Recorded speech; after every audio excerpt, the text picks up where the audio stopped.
been married 22 years in a row to each other, which is really awkward because she's only 29.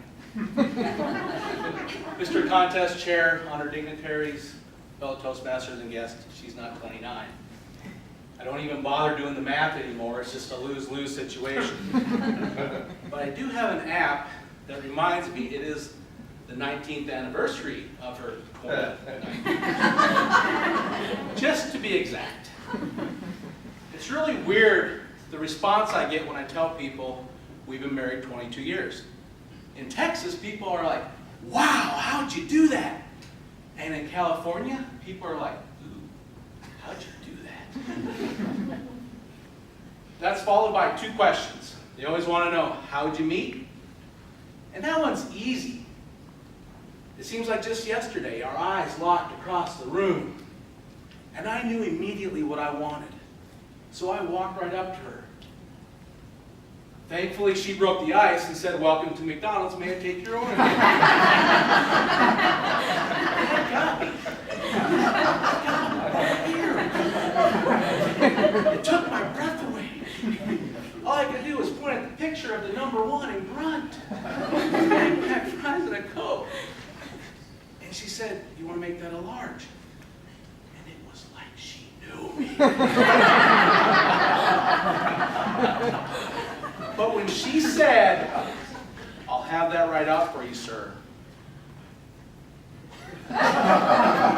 It was then that I knew that she knew that it was her job to serve. I can't even say that with a straight face. And I'm a sucker for a woman in uniform. You know, the Mick uniform. Yeah, she still fits. Got a picture on my iPhone. The second question, people want to know, what's your secret to happy marriage? And the best advice we ever received was wait to have kids. That advice has been so good, 22 years later. And we're still waiting. But if you have kids, don't worry, I've got some words for you too. I'm sorry. The other secret to happy marriage is don't fight. Yeah, we're one of those couples. We don't fight. But there is just one thing that causes tension in our relationship. And that's the fact that she wants to go places and see things. And I want to see things too, but I don't want to have to leave home to do it. I've got the couch, I've got cable, and I've got Google. You can Google anything. Who doesn't enjoy good Googling? Give you an example. Our first Christmas in Phoenix, she said, I want to go see the giant Christmas tree up in Anthem. I said, honey, how do you know there's a giant Christmas tree up in Anthem? And she said, I saw it in the newspaper. I said, okay, I've seen it.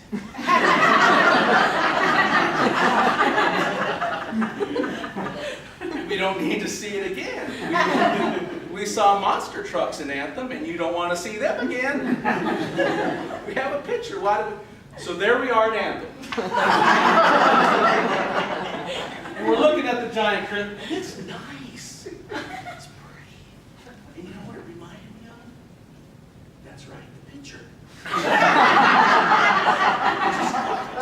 The picture at home.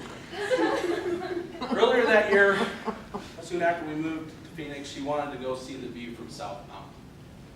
So as a good husband, there you go, baby. Hiker Girl 33 already did the work. I said, that's not what I want.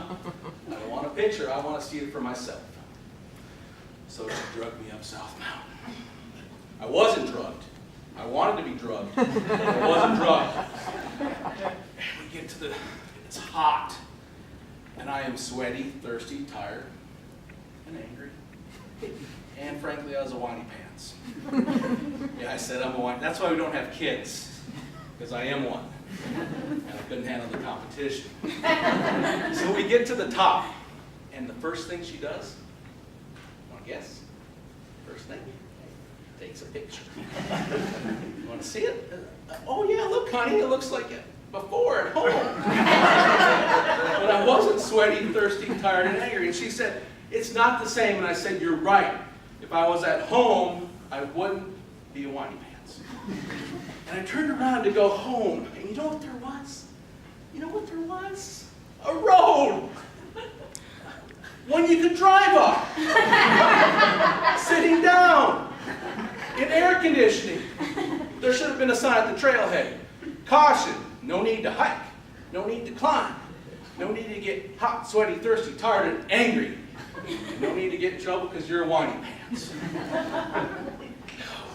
So, we're on our way home, and I know she's mad because she's over there on her phone.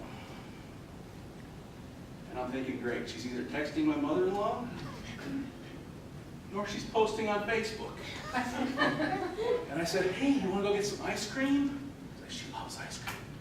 And she did this. She said, there's your ice cream, Tubby. Enjoy the picture.